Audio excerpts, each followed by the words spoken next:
pues Manuel Tapia Ledesma, su autor, al que le agradezco que haya traído, pues en este caso a la sede de Cultura, al Palacio de los Gobernadores, la presentación de su obra.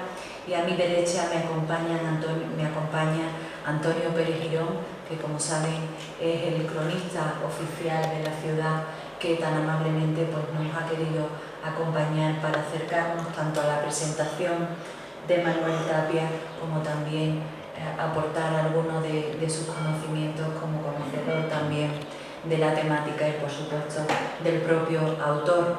En este caso, Manuel Tapia es miembro del Instituto de Estudios Campos Gibraltareños, también es director del Archivo Notarial del Ayuntamiento de Algeciras, licenciado en Derecho e investigador desde hace muchos años de la historia de Algeciras.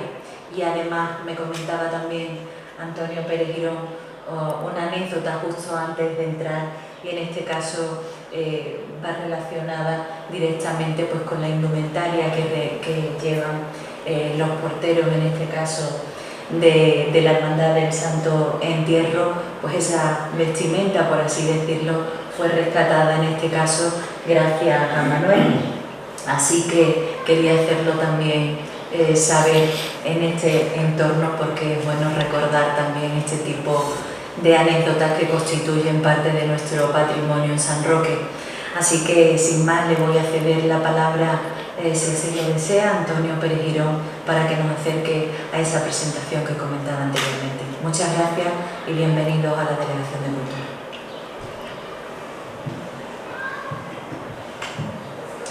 Buenas tardes, señora concejala de Cultura, amigo Manolo, amigos que asistís a esta presentación.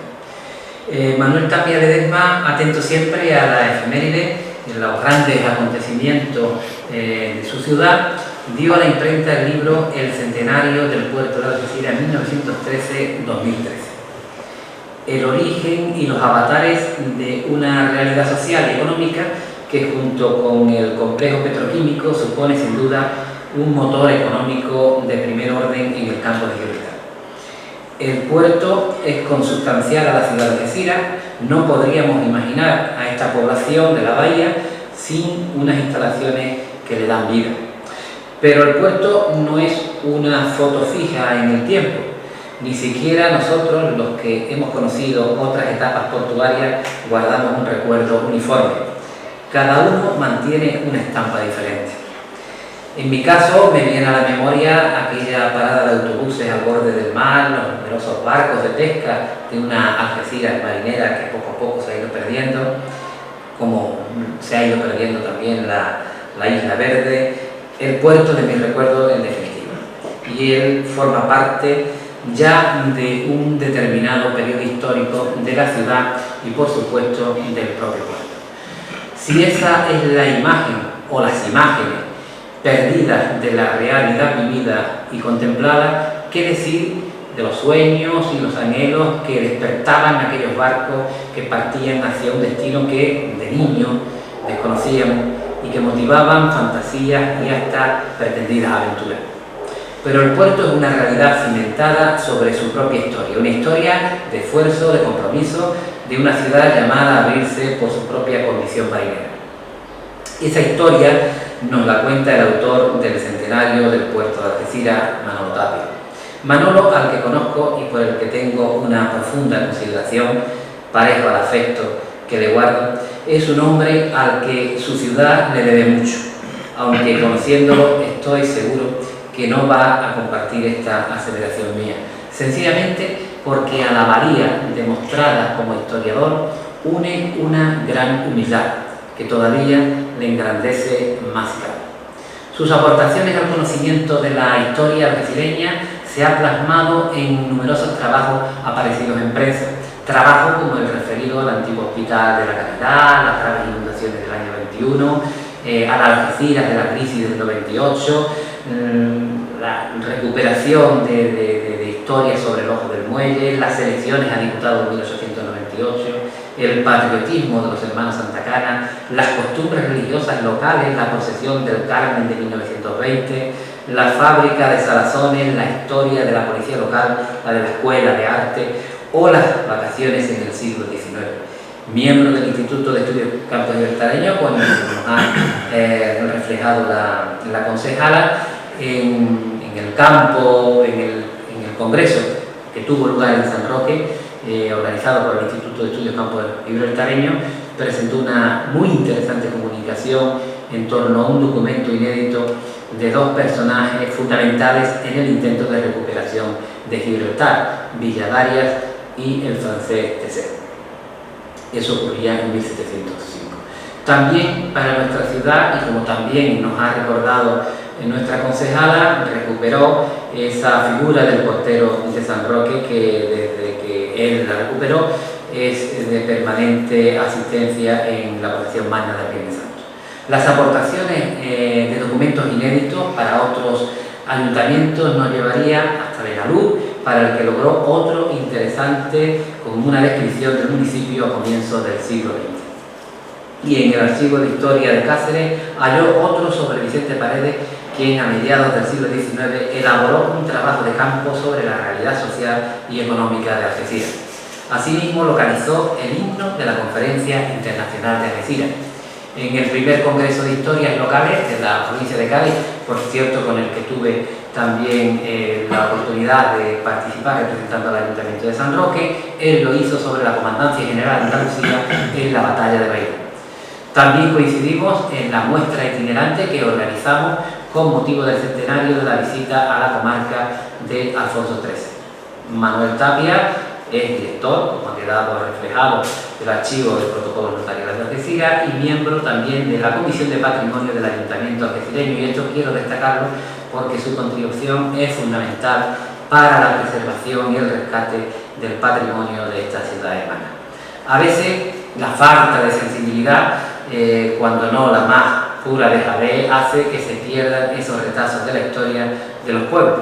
Por fortuna, personas como Manolo Tapia salen al paso de acciones u omisiones que ponen en riesgo el patrimonio de todos los ciudadanos. Y fruto de este trabajo son los reconocimientos obtenidos de asociaciones de Algeciras, el que le deparó el Ateneo José Román y el premio José Luis Tuari. El último trabajo de los realizados por Manolo es un interesante libro recogiendo crónicas, historias de Algeciras que ha agrupado en un primer volumen, que así se llama Historias de Algeciras, y que ha despertado un gran interés en su población. Yo finalizo ya felicitando a Manolo, no puede ser de otra manera, y deseando ya escuchar esas aportaciones en torno al puerto, que en definitiva el puerto forma parte también de la historia de la comarca. San Roque tuvo oportunidad de tener ese puerto y al final del siglo XIX se truncó esa cuestión y está en Algeciras y es un orgullo para toda la comarca. Manolo.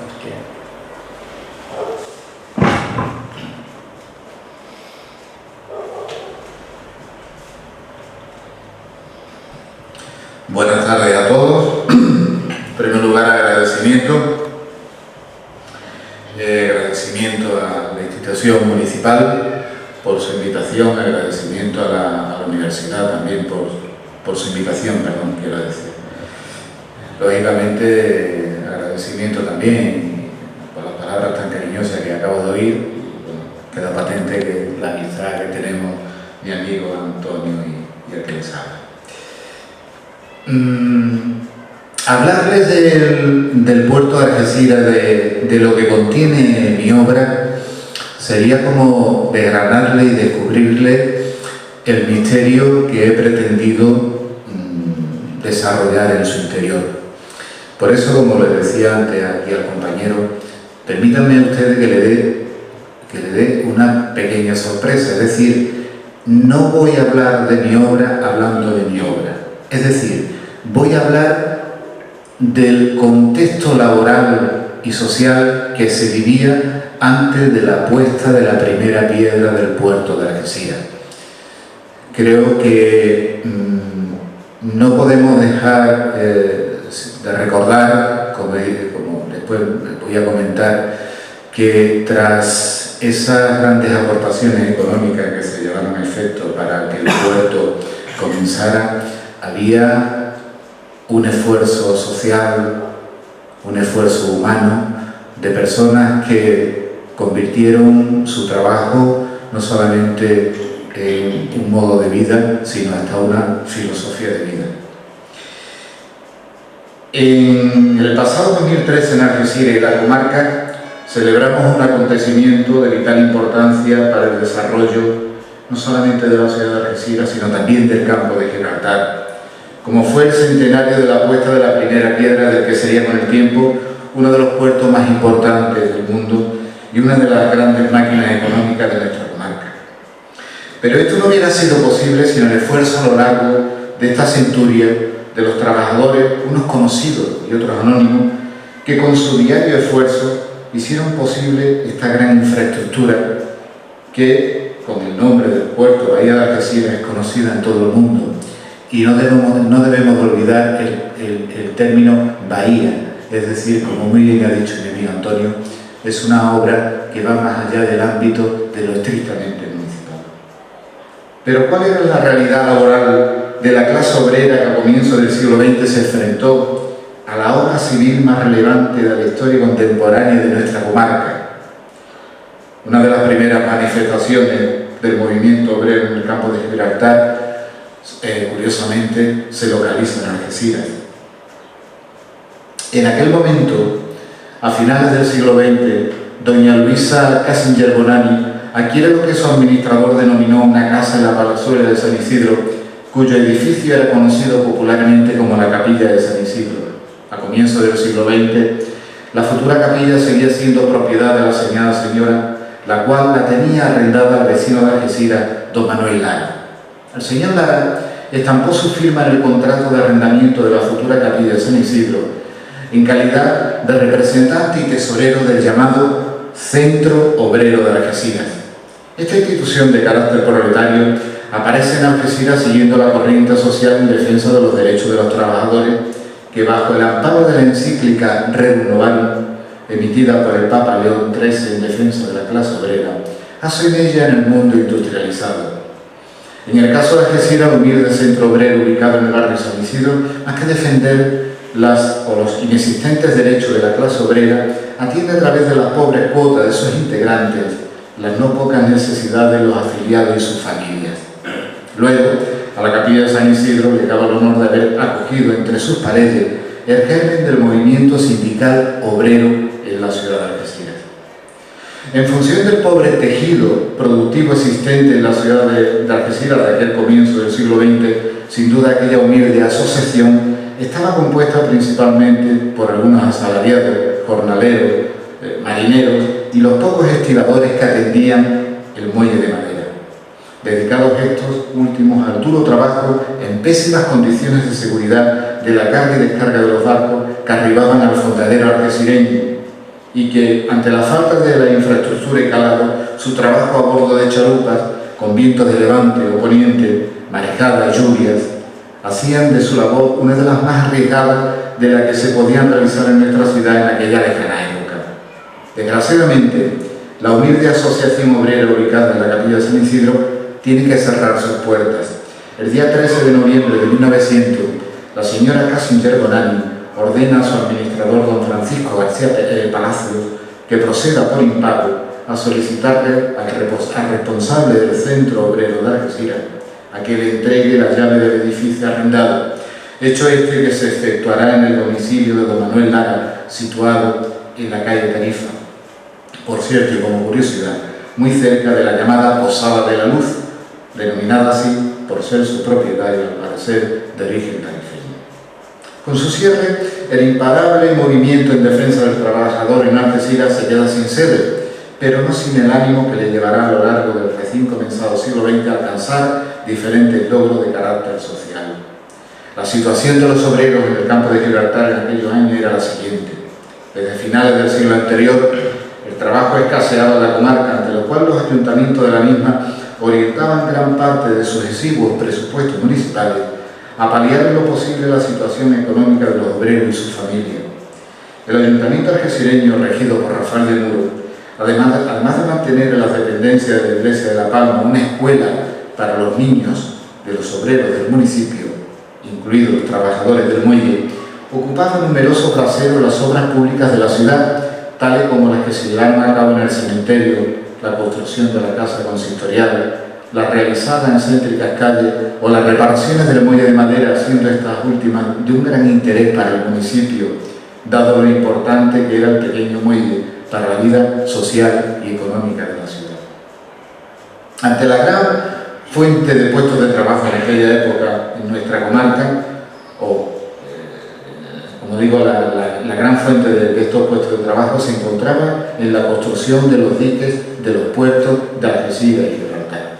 Algeciras, desde 1894, gozaba de un humilde muelle de madera conocido popularmente como de la Galera, que demandaba, gracias a la carga y descarga de mercancía de los navíos, las líneas diarias de los vapores con Gibraltar y los servicios con Ceuta y Cádiz, una respetable demanda de mano de obra de estibadores aún no comparable con la de Gibraltar.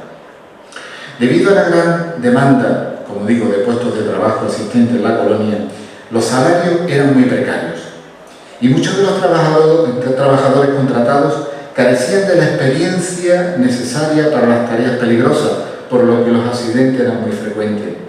En la prensa de la época eran habituales las noticias como las siguientes: accidente desgraciado. 3 pobres braseros que trabajaban en las obras del dique tuvieron la desgracia de herirse gravemente al hacer explosión una mina que acababan de cargar. Ya se tiene perdida la cuenta de los obreros que han perecido en esos trabajos por causas análogas. La falta de asistencia de cualquier tipo de cobertura para con el trabajador accidentado se pone de manifiesto cuando la misma noticia finaliza con el siguiente párrafo conformista: el Señor les dé la debida resignación a la esposa y a los hijos de estos desgraciados.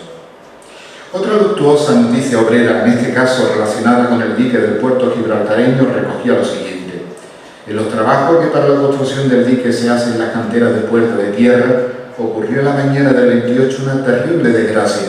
Un joven obrero español llamado Juan López, recién casado, que se hallaba ocupado extrayendo piedras de la ya movida por un barreno, tuvo la desgracia de que una de ellas, que pesaría unos 6 quintales, se le viniera encima desde 15 pies de altura, destrozándole la cabeza. El infeliz murió instantáneamente. El médico de la policía y varios agentes de este cuerpo acudieron enseguida al lugar del fatal accidente. El cadáver del malogrado joven fue trasladado al depósito del cementerio para proceder a la diligencia y la autopsia. Desgraciadamente, el tremendo paro que se estaba viviendo en la comarca y la falta de conciencia de la época hicieron que en las obras realizadas en los reseñados diques no pocos trabajadores campogibraltareños dejaran su vida en ellas. A la vista de la inseguridad laboral con la que se trabajaba en la roca, muchos trabajadores preferían ganar mucho menos y decidieron dejar la colonia y vivir al amparo del muelle de Algeciras. Trabajaban con igual inseguridad, pero al menos estaban en casa. En un corto futuro, su experiencia laboral sería muy bien valorada al comenzarse las obras del muelle Alfonso XIII. Pero a pesar de todas las penalidades vividas, el humilde pero digno obrero español dejaba cada día en el Tajo la impronta de su honradez y de su honestidad. Prueba de ello es la noticia aparecida en un periódico de Gibraltar en la que se relata lo que sigue. Dicen que ayer un obrero español empleado en los trabajos del dique por la caleta, estando cavando, encontró un saquito con 200 libras esterlinas. Parece que lo entregó al capataz, quien lo dio a la policía. Si esto es exacto, merece sin duda el obrero que se le recompense su honrada acción, puesto que dado el lugar aislado en el que trabajaba, pudo haberse quedado con su hallazgo. Al otro lado de la bahía, a pesar del momento de penuria laboral, la administración, en este caso el Ayuntamiento algecireño, tiene guiños de modernidad hacia la figura del trabajador. En la sesión plenaria celebrada el 2 de agosto de 1901 se recoge en acta: quedó enterado el Ayuntamiento que desde el domingo 4 del corriente se cierran los establecimientos de comercio a las 3 de la tarde, con objeto de proporcionar descanso a los dependientes. En aquellos tiempos, el Ayuntamiento de Algeciras estaba en manos de Manuel Pérez Santo, alcalde que por lo desplazado estaba muy sensibilizado con la cuestión obrera. Este alcalde había accedido al cargo cuando la administración local algecireña estaba pasando por una seria crisis económica y le debía varias nóminas al personal. De la buena administración de este alcalde se hizo eco la prensa expresando: anteayer se ha librado por el señor Manuel Pérez Santos a todo el personal de este ayuntamiento las pagas pendientes, quedando ya solamente pendiente la mensualidad de junio, la que, siguiendo la marcha establecida, esperamos que se abonará en breve. Si bien el muelle de Algeciras carecía de la actividad comercial que se estaba viviendo en Gibraltar, no es menos cierto que la peligrosidad también estaba presente.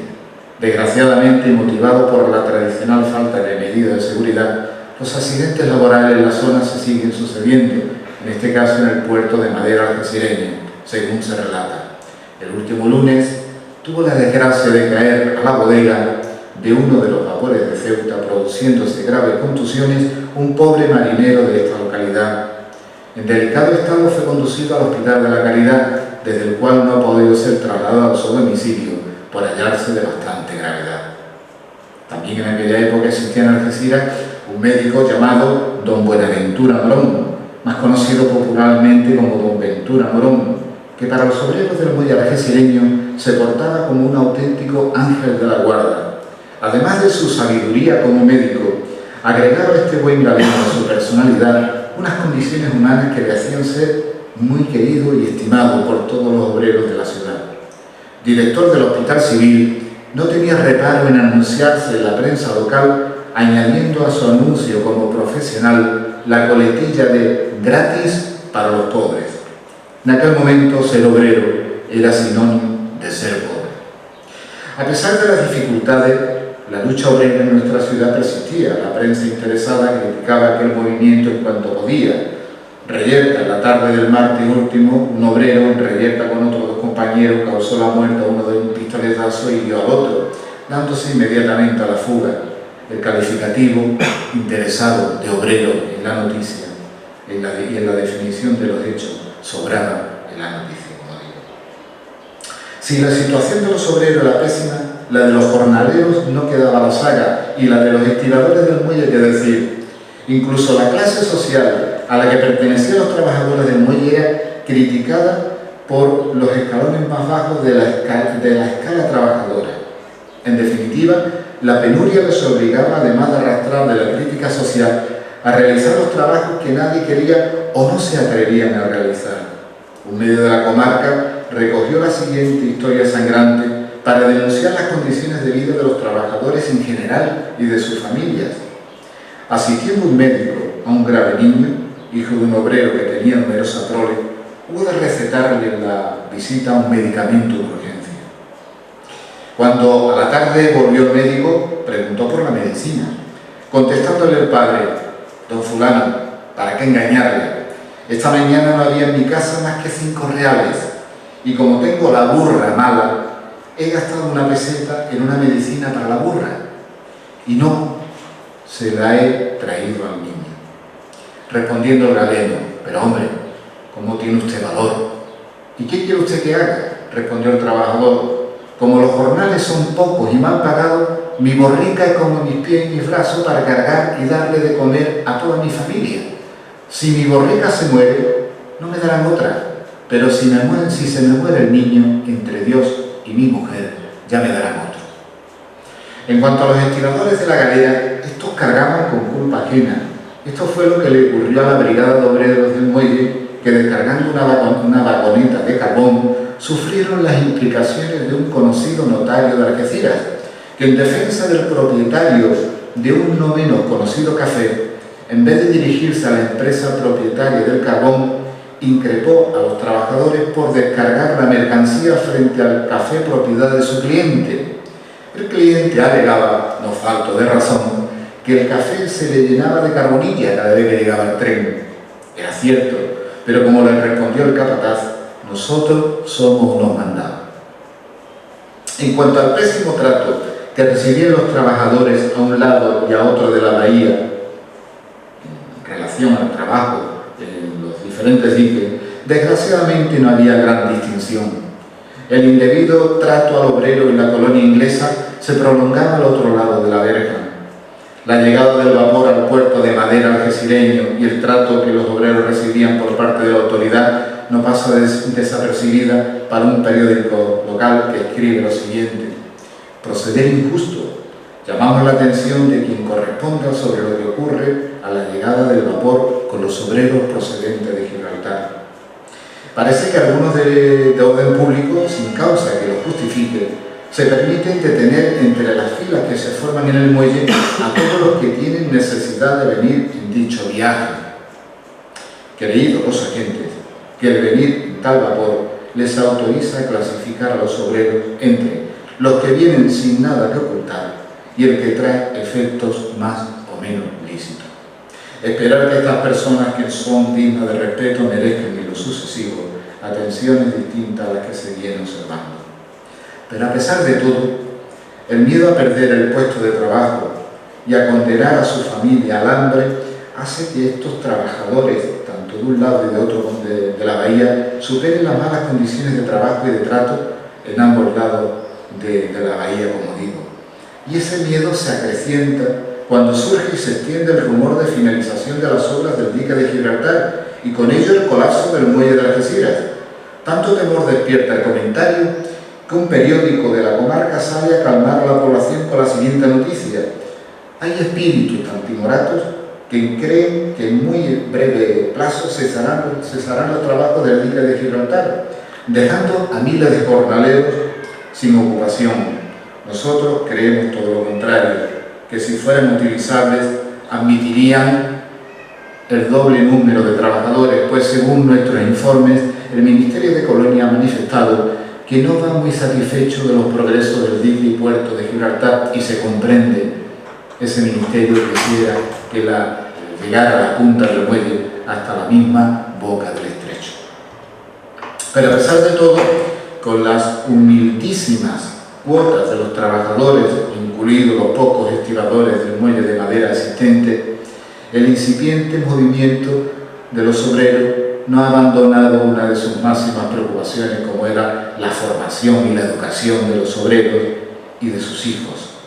En una información aparecida en un periódico madrileño, en referencia a la situación social del campo de Gibraltar, menciona cómo en Algeciras hay una escuela laica establecida por el Centro Instructivo Obrero de aquella localidad y en la que reciben fundamental educación gran número de niños, dirigida por personal idóneo públicamente reconocido. Sobre lo reseñado llama la atención la preocupación de los dirigentes del Centro Obrero de que la escuela mantenida con las humildes aportaciones de los trabajadores, incluidos los del muelle, estuviesen en manos de profesionales de la enseñanza. En 1902, la escuela del Centro Obrero de Algeciras estaba dirigida por Diego Espinosa Yurto, maestro de escuela titulado, de estado civil, casado, 38 años de edad. Contaba el centro con un auxiliar sustituto, ubicándose en un extremo de la población, sin vivienda para el maestro, con bancas fijas en la pared y también movibles, con un número de alumnos matriculados de 100, carente de luz, de calefacción, teniendo un solo retrete fuera del local, siendo las horas de clase de 10 de la mañana a 4 de la tarde. La misma información del diario madrileño se hace eco de un rumor relacionado con el tema educativo de los hijos de los obreros, según el cual no es cierto en lo que se refiere a los hijos de los obreros dependientes de empresas inglesas que trabajaban en el muelle, como el ferrocarril y los vapores, a que se les obligue a educarse en un centro pedagógico protestante. Además de la falta de trabajo, las pésimas condiciones en las que se desarrollaban los mismos y los bajos salarios, hay que agregar la incomprensión social hacia la defensa de los inexistentes derechos de los trabajadores y la persecución que estos mismos sufrían al exigirlo. Aquí, en esta ciudad de San Roque, ocurrió el siguiente episodio, según relata el medio local. La Fuerza de Orden Público del puesto de San Roque ha capturado a un sujeto de oficio zapatero, por ser uno de los que profirieron palabras ofensivas contra las instituciones y el grito de la revolución social en el mitin que se celebró en aquella población la noche del 28 de julio. Ha sido puesto a disposición del señor juez de instrucción. De lo reseñado se observa claramente la falta de libertad hacia quien es tratado como un delincuente cuyo delito consistió en, además de ser zapatero, asistir a una reunión o mitin, con el agravante de lanzar gritos a favor de la revolución social y en contra del poder establecido, lo que demuestra que los grandes avances alcanzados por la lucha obrera en las grandes zonas industriales y de poder de la nación difícilmente llegaban a la periferia del Estado. Esa misma lucha surgida en las grandes zonas industrializadas de Cataluña y el País Vasco, con la unión de trabajadores de grandes municipios como Madrid o Valencia, había conseguido en el año 1855, la huelga general sobre la exigencia de derecho de asociación o muerte y pan o trabajo. Tal fue el efecto que aquello provocó en la sociedad española, que pocos años más tarde, en las redacciones de las constituciones del 69 y el 70, se recogía el reconocimiento al derecho de asociación de trabajadores, que no era lo mismo que asociación sindical. De tal modo, la clase política y las oligarquías imperantes veían al movimiento obrero en el siglo XIX como un peligro para la sociedad, incluyéndose como delito la coaligación obrera en el Código Penal del 70. Esta libertad de contratación contaba con dos excepciones en su desarrollo. En primer lugar, la Ley del año 73, por la que se regulaba el trabajo de los niños obreros, prohibiendo el acceso al mundo laboral a los menores de 10 años y restringiendo a 8 horas la jornada laboral a los menores de 15. Cuestiones que en la práctica no se respetaban. En segundo lugar, la Ley del 26 de julio del 78 prohibía trabajar a los menores en actividades peligrosas, tales como acróbatas, toreros o minas, los cuales tampoco eran observados. El resto de los trabajadores estaban subyugados por el sistema de libertad de contratación, o dicho de otro modo, o lo tomas o lo dejas. Curiosamente, en las fotografías, tanto de la portada como de la contraportada de mi libro, podrán observar la presencia de menores en las obras del puerto. Pero volvamos a la comarca. Con los mismos problemas sociales de falta de trabajo comenzaron los primeros años del recién nacido siglo XX. En 1906, con motivo de la Conferencia Internacional, los estibadores del muelle realizarán un callado pero importante trabajo para salvaguardar la imagen hacia el exterior de la nación.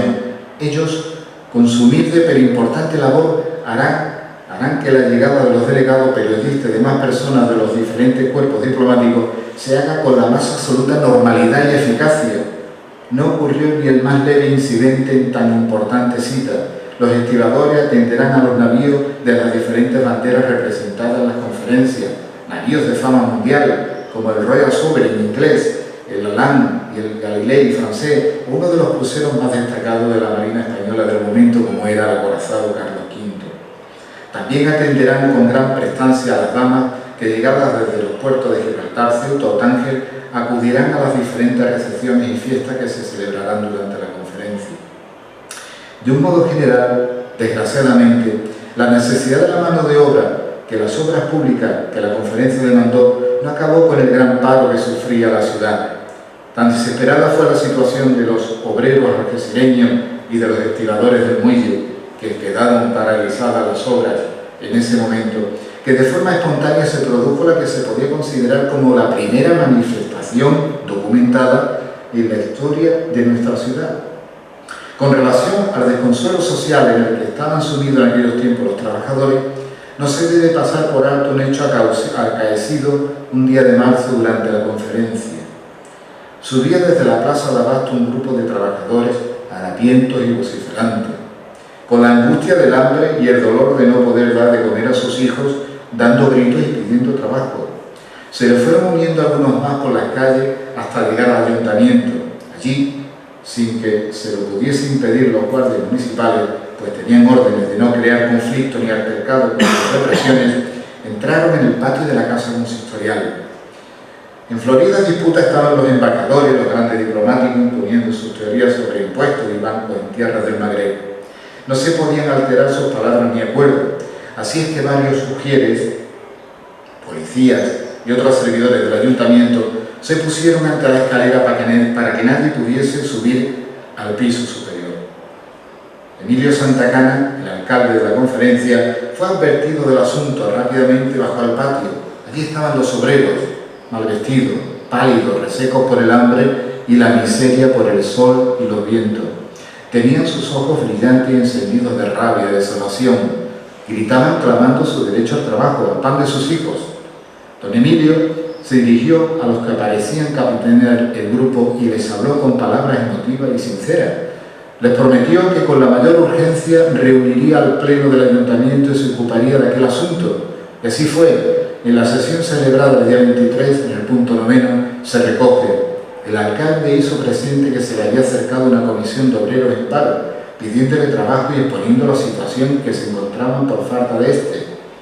Indicó su señoría que podría proporcionarle algún trabajo en las acequias obstruidas y en el mal estado en el camino de los cementerios y aquellas obras que el ayuntamiento, en vista de los recursos que contaba, consideraba oportuno y necesario. A propuesta de los señores Guadalupe y Vázquez se acordó socorrer mañana y pasado con una peseta a los trabajadores que se encuentren sin ocupación y sean vecinos o residentes en esta localidad. Jamás una manifestación de trabajadores en la ciudad de Algeciras ha tenido la cobertura informativa que lograron aquellos harapientos obreros en 1906. De su justa reclamación fueron testigos, además de los más importantes periódicos españoles, otros medios internacionales como el Petit Journal y el Figaro francés, Times o Tribune británico, o la misma Asociación de la Prensa de Estados Unidos.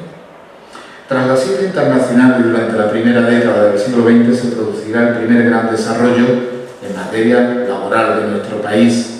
Previamente, en 1900, se había aprobado la Ley de Responsabilidad Civil por accidentes de trabajo y la Ley del Régimen de Condiciones de Trabajo para mujeres y niños. Posteriormente, en el 9, se aprobó la Ley de Huelga, que derogó el delito de coaligaciones. En el 10, se aprobó la Ley de Jornada Máxima para los trabajadores en las minas. En el 11 aparece la Ley de Contratos de Aprendizaje y en el 12 surge en el panorama laboral la famosa Ley de Silla y de Trabajo Nocturno, por la que se prohibía el trabajo nocturno de las mujeres y la posibilidad de sentarse, de ahí lo de silla, en el tajo cada cierto tiempo. 2 años antes se creó la CNT. Volviendo a los años previos a la gran construcción del muelle, posteriormente, en el 9, la ciudad requeriría del buen trabajo de los estiradores nuevamente. En este caso, para facilitar la estancia del rey de España, Alfonso XIII, en Algeciras.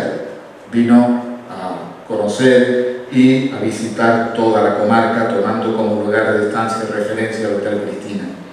Durante sus días de visita, el personal portuario se ocupó, al igual que durante los días de la conferencia, con igual celo de su trabajo de afuera, facilitando la salida y llegada del rey o personal de su séquito en las visitas giradas a Ceuta, o atendiendo y dando la cobertura necesaria al navío Extremadura, el cual, estando cubriendo las visitas del monarca en las aguas del puerto algecireño, lógicamente estaba allí anclado. Un hecho histórico marcará al muelle de Algeciras y a sus trabajadores. Me refiero a la Guerra de Marruecos. A partir del comienzo de la hostilidad del puerto de La Galera, se convirtió en una pieza clave estratégica para el alto mando del ejército español. El personal del puerto estuvo a la altura de las circunstancias. Aquellos obreros portuarios vieron con miles de jóvenes víctimas del servicio militar censatario, es decir, sus familias no podían librarlos del servicio al carecer de las 1000 pesetas preceptivas. Marcharon sin saber si iban a poder volver, así como también fueron testigos de la vuelta de muchos de estos, destrozados por la guerra. No pocos de estos jóvenes, los primeros abrazos y cigarros que recibieron al llegar a la península fueron los que le dieron los humildes estibadores del muelle. La tragedia, paradójicamente, trajo el suficiente trabajo como para que Algeciras viviera, dentro de las penalidades de una guerra, una bonanza económica que se hizo extensible a toda la comarca. Por prueba de ello, la implantación en nuestra ciudad de una sede del Banco de España y del Banco Español de Crédito, porque en aquella época los soldados recibían las soldadas, las percepciones, a través del Banco Español de Crédito. Luego, tanto para el banco como para los soldados, era interesante tenerlo en una ciudad estratégica militarmente como Algeciras. el estamento militar había dado el impulso necesario para el inicio de las obras del gran puerto de Algeciras, y ello traería consigo prosperidad para la ciudad y sus habitantes, y también, como no, para el resto de la comarca. Pero no todo fueron penas para aquellos trabajadores portuarios de comienzo de siglos. A ellos, en gran medida, les debe el pueblo de Algeciras su afición al carnaval. Si bien desde finales del siglo XIX Algeciras estaba comunicada por tierra con Cádiz, a través de dos compañías de diligencia como era la Veloz y la Madrileña, la comunicación por mar se mantenía a través de la línea marítima de la compañía naviera Haynes, con su popular navío Joaquín del Piélago. Este navío gozaba de tanta fama de puntualidad que se decía en la comarca que cuando el Joaquín del Piélago aparecía por Punta Carnero, todos los relojes se ponían en orden. Lógicamente, estas compañías empleaban tanto a personal gaditano como a trabajadores de la zona, pero existe un pequeño o gran detalle, según se mire, que pudiera inclinarse en mayor medida hacia la opción marítima que a la terrestre, como es, primero, que los componentes de algunas murgas surgieran de los camalos y o tripulantes de las embarcaciones que facilitaban el acceso de mercancía y pasajeros al muelle de madera, dado el poco calado del fundadero, y segundo, que los cafés de la zona del puerto, como el Café de Julio, situado frente al puente de la Conferencia, fueran los lugares escogidos para los ensayos de las citadas murgas. Entre aquella gente amante del carnaval que tenía el muelle como medio de vida, encontramos, entre otros, a los nombres y apodos de Pan de Gato, El Leto, Caballito, Rabieta, Juan Chupe, y mi bisabuelo materno, Juan Carrasco Medina, miembros todos ellos de una comparsa que tenía mucha fama en la época, que se denominaba la sastrería. También tuvieron los estibadores un gran protagonismo en el desarrollo de la Semana Santa local. Hasta los años 70 los pasos eran transportados por los camalos estibadores portuarios, cobrando, siendo estos comandados por los capataces, denominación que aún pervive en las procesiones para designar al encargado de dirigir las maniobras de los referidos pasos. Por aquellos años, la bajada del precio del carbón producirá un gran daño al puerto de Gibraltar.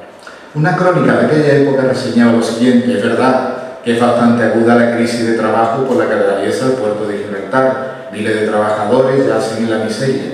¿Qué será ahora de la familia de estos trabajadores? ¿Se limitarán con ojos de envidia a mirar los automóviles de sus explotadores del otro lado de la verja? Puede que sí. Y puede también que aún no comprenda que ellos mismos tienen gran parte de culpa de lo que ocurre, con sus continuas luchas entre sí. La división suicida, en aquella época, entre los obreros que trabajaban en el puerto de Gibraltar, solo beneficiaba a sus enemigos. Curiosamente, el incipiente puerto de Algeciras, que desde el 25 de mayo de 1913 está en marcha, absorbería, en la medida de sus posibilidades, buena parte de la mano de obra disponible excedente de Gibraltar, convirtiéndose en un auténtico balón de oxígeno, no solamente para Algeciras, sino para toda la comarca. Para aquel entonces, a nuestra comarca, cada vez el movimiento obrero, gracias entre otros a los trabajadores del muelle, se va consolidando y ya se encuentra constituida la Federación de las Sociedades Obreras, presidida por Miguel Montañés, cuando las mismas, con un periódico, publican un periódico para informar a los afiliados, lo cual era todo un adelanto. La citada federación acogía, entre otras, la Unión Sanitaria, presidida por Manuel Núñez, la Sociedad de Obreros del Carbón, la Sociedad de Confiteros, la Sociedad de Taladristas y Remachadores, a los gremios de picadores de tabaco de Gibraltar, la Sociedad de Carpinteros, la sección ferroviaria de Algeciras, también lógicamente a los estibadores del muelle, y esta última sección ferroviaria, dado la casi exclusividad de este servicio en la comarca por el tema de la estación ferroviaria en Algeciras, llegó a presentar su periódico mensual denominado El Transporte. Los obreros, incluidos los del puerto, del muelle Alfonso XIII, deberán esperar hasta el año 21 para celebrar, al parecer y con cierta normalidad, la primera fiesta del 1 de mayo que se celebra en Algeciras. Un periódico de la época refiere lo siguiente: antes, cuando aún la clase obrera no había llegado a creer que tenía derecho a pensar, esta fecha no significaba nada. Hoy es distinto. Hoy todos los trabajadores se dan un abrazo, los 3 ochos. Es aquí lo que interesa conquistar sobre todo, consagrando 8 horas al trabajo, 8 horas al descanso y 8 horas a la instrucción y al cultivar los afectos. Esto que parecía un sueño se está convirtiendo en una realidad, se decía hace 100 años. Los 3 ochos ya no son nuestra única aspiración, los 3 ochos ya no los tenemos apuntados en nuestra haber, los 3 ochos son ya una conquista. De todos modos, la clase obrera local sigue viviendo una bonanza económica que le permite auxiliar a la familia de obreros de otras zonas de España, no ya de la comarca, sino fuera de la comarca, auxilio del cual nuevamente los estibadores del puerto serán testigos de primera mano. A comienzo de aquella lejana década de los años 20, la llegada hasta nuestra ciudad de 23 niños, hijos de los obreros en huelga de Río Tinto, invitados por el Centro Obrero de Algeciras, removerá la conciencia de toda la población. Los hechos sucedieron del modo siguiente. A la 1 de la madrugada del pasado domingo, la estación del puerto estaba invadida por un número de personas que no bajarían de 2000. El aspecto de aquella multitud silenciosa imponía.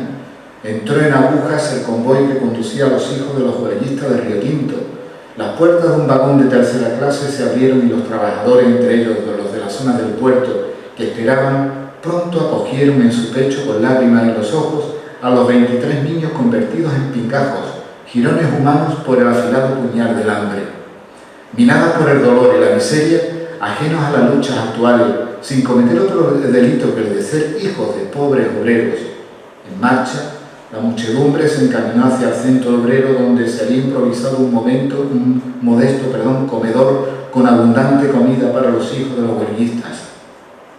Mientras las esposas, madres e hijas de los trabajadores acercaban sus rostros bañados en lágrimas a los rostros de los 23 niños expedicionarios. Mientras tanto, esa misma lucha obrera continuaba en todos los ámbitos laborales, incluso el fenómeno reivindicativo había llegado a la actividad más tradicional, como eran las corridas de toros. Un medio de la época recoge la siguiente noticia. Dicen que se debe a la propaganda que hicieron algunos banderilleros, invitando por medio de unos panfletos a la afición a pasar la tarde metida en el café o en cualquier otra parte menos los toros, para de este modo castigar al matador que no quiso acceder a sus reivindicaciones. Lo cierto es que la novillada se celebró con escasa concurrencia y éxito reivindicativo, lógicamente.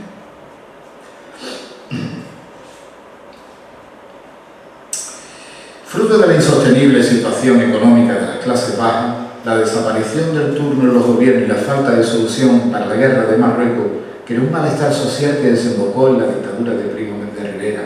Mientras tanto, en la comarca, las noticias que llegaban desde las grandes capitales eran inquietantes: detenciones, sabotajes, atentados. Mediante el Real Decreto, el nuevo Ejecutivo obligaba al depósito de toda la documentación sindical de los recién creados sindicatos. La política social del nuevo régimen intensificó curiosamente la legislación protectora del trabajo, desarrolló ampliamente el Instituto de Previsión y formalizó la relación del régimen con los sindicatos a través del Código de Trabajo Corporativo, que pretendía sustituir la lucha de clases por la colaboración entre las clases, apareciendo los comités paritarios como órganos de arbitraje para resolver los conflictos entre patronos y obreros. Los trabajadores del puerto, al igual que los del resto de la comarca, con sus inexistentes medios, tendrán que hacer frente a la nueva situación. Afortunadamente, en un corto futuro, la Junta de Obras del Puerto, gracias a la concepción moderna del trabajo, reestructuraría debidamente por especialidad de los trabajadores portuarios. La seguridad ante posibles accidentes se contemplaba con normalidad, algo que era inaudito en fecha reciente. En definitiva, el trabajador del puerto había ganado en dignidad que por otro lado se le había ganado a pulso, pues si bien el Estado había puesto al personal técnico necesario al frente de las obras, así como presupuestado las cantidades suficientes, nada se hubiera logrado sin la ilusión y el corazón que le puso la clase obrera algecireña en un futuro reconocido como los trabajadores del muelle. Del puerto recientemente construido, los trabajadores del mismo no solo encontraron un modo de ganarse la vida, sino que hicieron de su trabajo un medio de vida. El puerto, de algún modo, será suyo, formará parte de los mismos. En su construcción se habían dejado los mejores años de su vida. En mi libro, que toma como referencia el 25 de mayo de 1913, fecha de la colocación de la primera piedra, no encontrarán datos estadísticos de Teus, ni tampoco tengo muy claro lo que es un Teus, ni números de contenedores por trimestre o por años, así como tampoco gráficos que demuestren la evolución del puerto. En mi libro, que desde hoy pueden consultar en todas las bibliotecas del municipio de San Roque y también de Algeciras, hallarán historias de personas y del puerto, desde la anécdota de Miguel Villanueva, que colocó la primera piedra no como ministro de Fomento, sino como el ministro de esa cartera, dado que antes de tomar el tren para Algeciras y colocar la piedra, había presentado su dimisión, le esperaba la presidencia del Congreso. Hasta el suicidio de José Gómez Pelayo, cocinero del buque Joaquín del Piélago, pasando por la utilización del muelle como lugar de recreo de las muchachas casaderas de Algeciras, que acompañadas de sus madres, coincidiendo con el horario de la llegada o salida del tren o vapores que hacían la ruta de Gibraltar, aprovechaban para pasear por la zona portuaria o los entresijos de la visita de Alfonso III a la comarca y su gran interés por el futuro de las obras portuarias y su no menos también gran interés en sacar a bailar a la hija de un importante miembro de la sociedad gibraltareña en una recepción que se desarrolló en el Hotel Reina Cristina. Sin olvidar el impulso para las fiestas y tradiciones locales que supuso la puesta en marcha del puerto, viéndose enriquecida con una mayor presencia de forasteros, la Feria Real, o potenciada de gran modo la procesión de la Virgen del Carmen, hasta entonces prácticamente desaparecida, o también el gesto de Francisco Pérez, dueño del bar Los Culitos. Se llamaba así porque desde la puerta le decían los estibadores: Paco, ponme un culito de vino.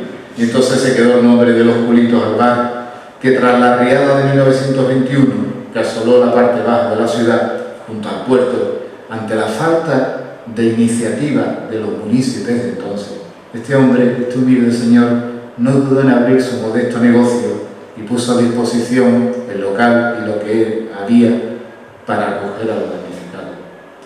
Pero si me permiten la libertad, les comentaré la interioridad de que, puesto a escoger entre todas las historias, me quedo con el relato de la jornada del 5 de agosto de 1936, es decir, cuando el puerto se convierte en protagonista del inicio de la Guerra Civil, al desembarcar en él las tropas nacionales, y la visión que de aquella jornada, recogida como digo en mi libro, realiza un niño desde la visión infantil de la trágica realidad de la cual era testigo. Para finalizar, puntualizar que años después la historia esperaba en nuestro país con la proclamación de la Segunda República y posteriormente con la Guerra Civil. Después vendrá una difícil lucha por una serie de derechos sindicales, manteniendo la ilusión en las inacabables obras del puerto. Apuntar que difícilmente se hubiera entendido la celebración de ese centenario en el 2013 sin este reconocimiento a los trabajadores del puerto, que han sido el alma del mismo durante, como digo, estos 100 años. Nada más y muchas gracias por vuestra paciencia.